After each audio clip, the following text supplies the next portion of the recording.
Robot Shankar அறையில் கேட்ட அழுகுரல், வீட்டை காலி செய்த குடும்பம். இந்த மாதிரியான சினிமா தகவலுக்கு நம்ம சேனலை சப்ஸ்கிரைப் செய்யுங்க. கடந்த வியாழக்கிழமையன்று நடிகர் ரோபோ சங்கர் அவர்கள் உடல்நலக் குறைவால் காலமானார் என்பது அனைவருக்குமே தெரிந்த விஷயம்தான்.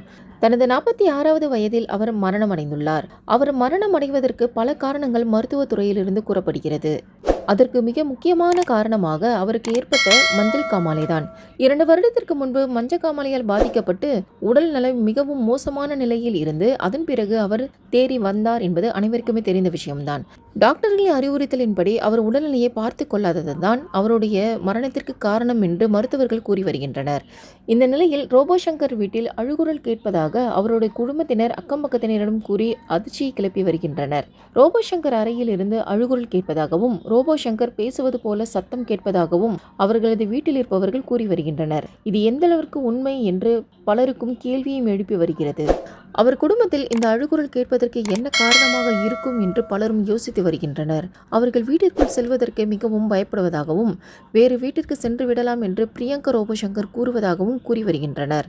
ரோபோ சங்கர் ஆத்மா சாந்தி அடையாமல் ரோபோ சங்கர் வீட்டில் அவருடைய அறையில்தான் இருப்பதாக கூறி வருகின்றனர்.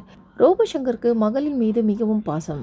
காலையில் படப்பிடிப்பிற்கு நல்லபடியாக சென்ற ரோபோ சங்கர் பிறகு உடல்நிலை பாதிக்கப்பட்டு மருத்துவமனைக்கு சென்று பிணமாகத்தான் வீடு திரும்பினார். இதுவே அவருக்கு மிகவும் அதிர்ச்சிகரமாகவும் இருந்திருக்கும்.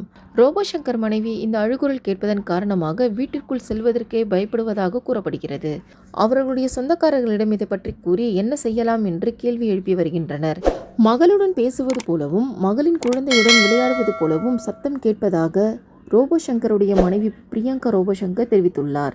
ரோபோ சங்கர் மிகவும் கஷ்டப்பட்டு தான் இந்த நிலைக்கு வந்தார் என்பது பற்றி அனைவருக்குமே தெரிந்த விஷயம்தான். அவர் பார்த்து ஒவ்வொரு விஷயத்தையும் அந்த வீட்டிற்காக செய்திருக்கிறார். அந்த வீட்டை கட்டுவதற்காகவும் அவர் மிகவும் மெனக்கட்டு இருக்கிறார் என்பது பற்றியும் தெரியும்.